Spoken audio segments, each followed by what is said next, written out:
hablar hoy de una temática que he titulado Dime lo que debo hacer. Dime lo que debo hacer. Es una pregunta. Es una pregunta humilde, sabia, sensata. Es una pregunta que nos abre las puertas a lo que conviene, a lo sensato, a la sabiduría. Por supuesto que sí. Y quiero comenzar con este pasaje que encuentro en el libro de los Hechos. En el libro de los Hechos, en el capítulo 9, encontramos la experiencia de un hombre llamado Saulo. Saulo, un judío, un fariseo, un religioso de alto nivel, que con mucho celo, con mucha convicción, perseguía a los cristianos porque él creía que era lo correcto, que lo que estaba haciendo estaba bien. Era un hombre radical, un hombre celoso de la fe, era un hombre que amaba a Dios, de acuerdo a lo que había aprendido, como había sido enseñado, instruido. Y él veía a los cristianos como una amenaza. Se le había creado a la fama a los seguidores de Jesús como aquellos que distorsionaban la fe judía, la religión, la esencia de ellos como pueblo en su identidad espiritual. Pensaban que estos trastornaban la fe, distorsionaban la doctrina, eran herejes, eran aquellos que hablaban en contra de Dios. En fin, él estaba convencido que el enemigo eran los cristianos y él los perseguía. Y tenía el respeto, la autoridad y tenía todas las credenciales para perseguir a los cristianos. Bueno, muchas veces hemos hablado de este personaje y en esa ocupación en la que él se encontraba, perseguir cristianos. Y era el terror de los cristianos, porque él era implacable. Vamos a destruir todo lo que atenta contra nuestra identidad espiritual. Y dice la Biblia que él tenía hasta cartas para ir fuera de las fronteras de Israel y se dirigía hacia el país vecino al norte llamado Siria. En la capital de Damasco, por allá habían cristianos que habían huido, se había convertido en tal vez en una región santuario donde los cristianos podrían estar un poco más tranquilos de la persecución después de la muerte de Cristo y de la persecución, ¿cierto?, oficial contra todo lo que se llamaba cristiano. Imagínense por las ciudades israelitas, ¿cierto? Carteles, se busca un tal Pedro, se busca un tal Juan, vivos o muertos, en fin, habían recompensas y estaban buscando a todo lo que se llamaba cristianismo. Y dice textualmente el libro de los Hechos en el capítulo 9, quiero leer. Dice Saulo, porque así se llamaba, Saulo, respirando aún amenazas de muerte contra los discípulos del Señor, vino al sumo sacerdote y le pidió cartas para las sinagogas de Damasco, a fin de que si hallase a algunos hombres o mujeres de este camino, los trajese presos a Jerusalén. Y continúa la escritura diciendo, mas yendo por el camino, aconteció que al llegar cerca de Damasco, repentinamente le rodeó un resplandor de luz del cielo. Y cayendo en tierra, oyó una voz que le decía, Saulo, Saulo, ¿por qué me persigues? Él dijo, ¿quién eres, Señor? Y le dijo, yo soy Jesús, a quien tú persigues. Dura cosa es darte coces contra el aguijón. Él, temblando y temeroso, dijo, Señor, ¿qué quieres que yo haga? Y el Señor le dijo, levántate y entra en la ciudad y se te dirá lo que debes hacer. Muy bien, dejemos allí. Él tiene un encuentro personal con Jesús. Repito, él pensaba que lo que estaba haciendo era correcto. Y es el mismo Jesús quien se le interpone en el camino. Se estrella con ese muro de concreto reforzado con acero y mucho más. Se estrella con el mismo Dios. Es impactante porque todo encuentro auténtico con Cristo, con Dios, no es una experiencia común y corriente, no es una experiencia emocional. Es algo que de seguro estremece e impacta la vida de nosotros, los seres humanos. Y es la experiencia que tiene Pablo, que Saulo, y que posteriormente recibe el nombre de Pablo. Y él escucha la voz del Señor que le dice: ¿por qué me persigues, Saulo? ¿Qué te pasa? ¿Cuál es tu problema? Y él le dice: ¿quién eres, Señor? Y es la primera enseñanza que sacamos allí. Muchos trabajan supuestamente para Dios con ahínco, con dedicación, pero no conocen realmente a Dios, no saben que están agradando a Dios o realmente están haciendo lo que Dios le agrada.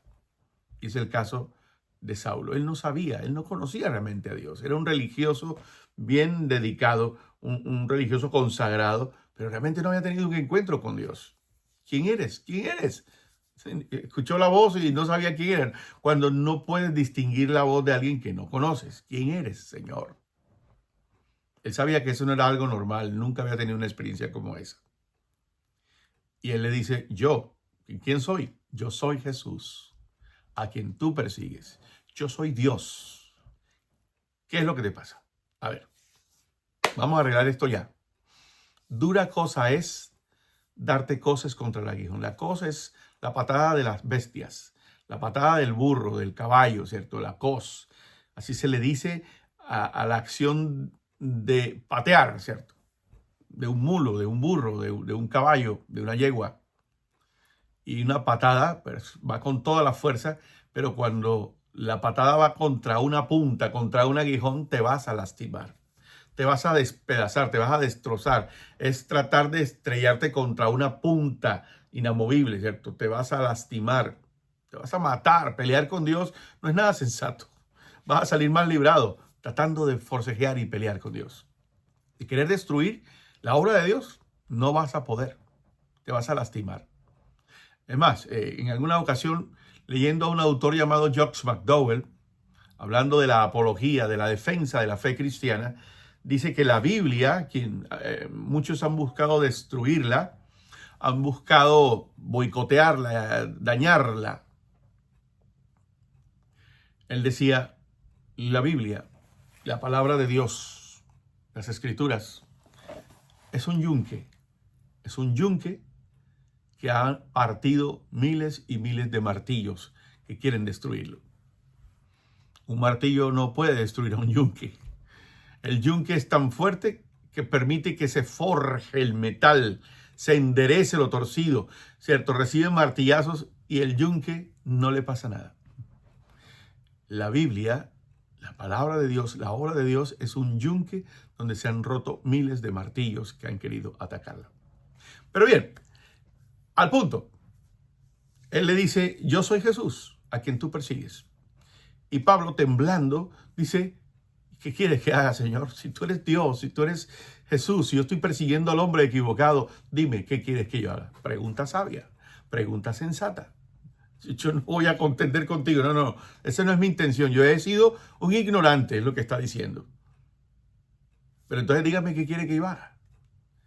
Y el Señor le dice: levántate, entra en la ciudad y se te dirá lo que debes hacer.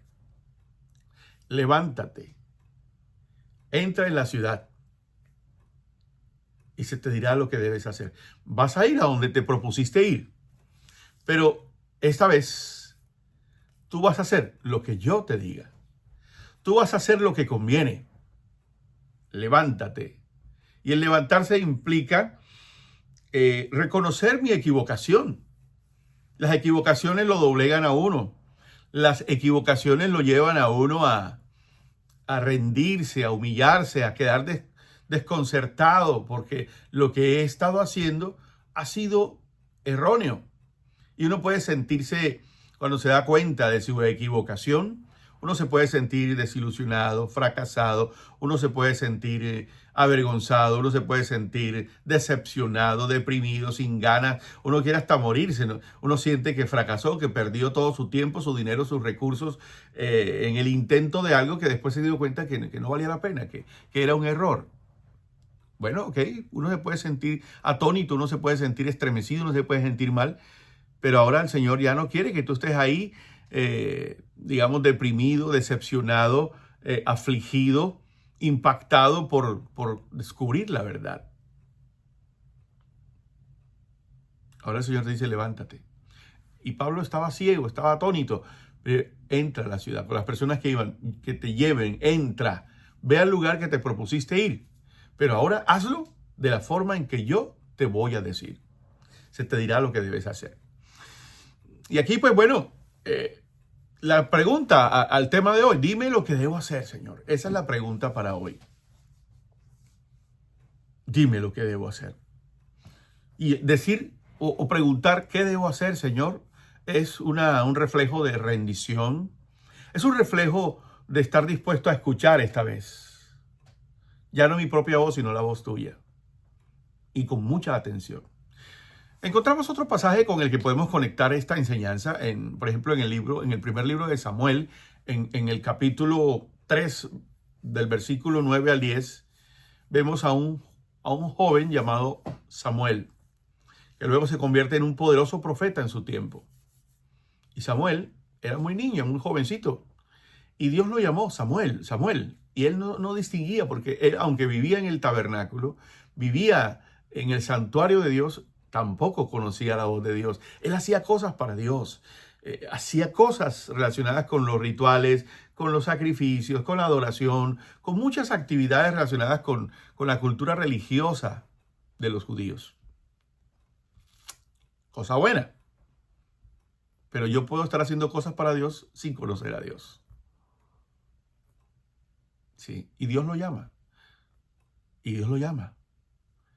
Y él pensaba que lo llamaba era el sacerdote que vivía allí. Pero él no se imaginaba que era el mismo Dios quien lo estaba llamando, porque nunca había oído la voz de Dios. Él no conocía a Dios. Y Dios lo llama.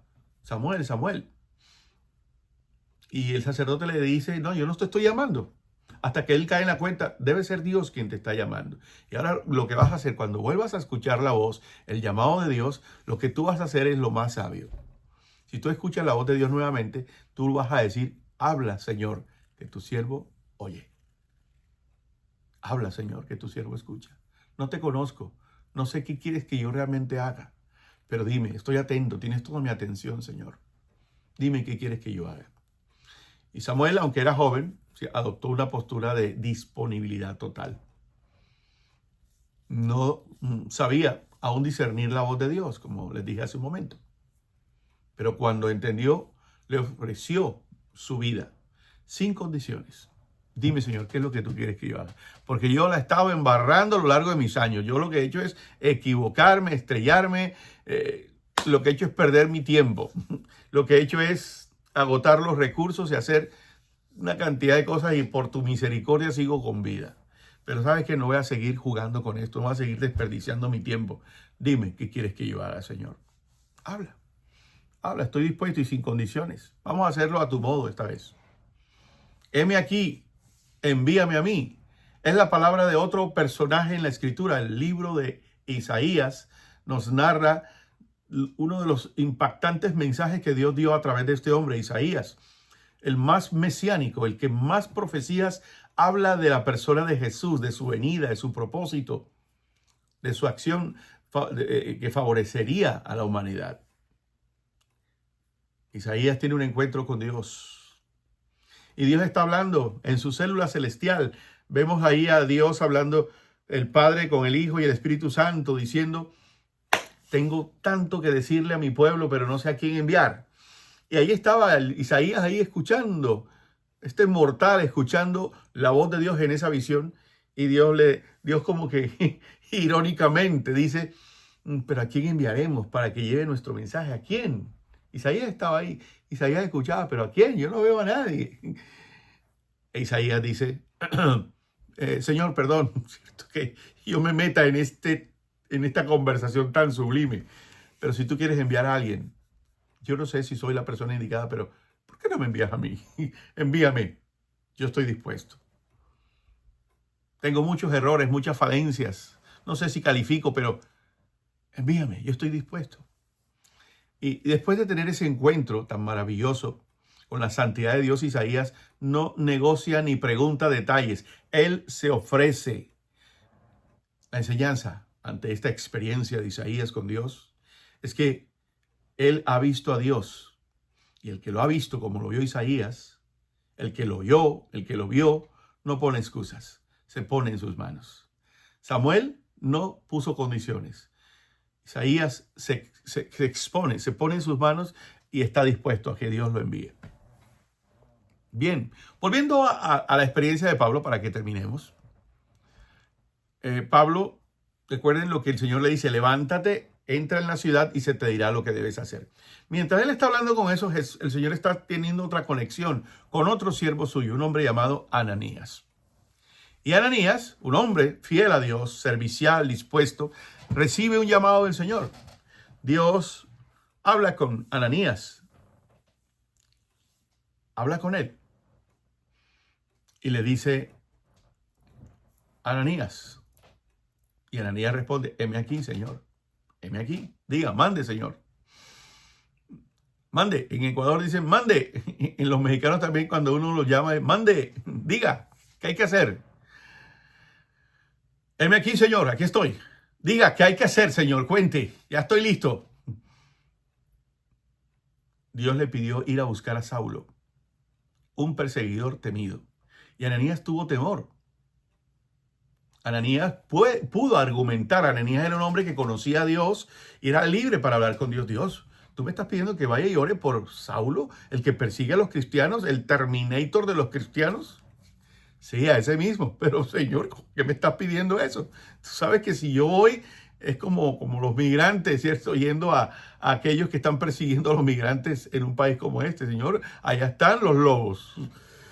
Sí, precisamente yo quiero que vayas allá. Y, Señor, ¿y entonces cómo así?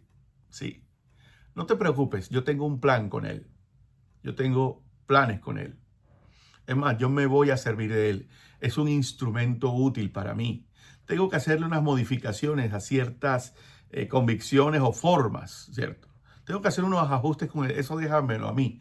Pero yo necesito que tú vayas y lo unjas. Ores por él. Impongas tus manos santas que yo he santificado para que recupere la visión y sea reenfocado en lo que es correcto. Vaya, amigo.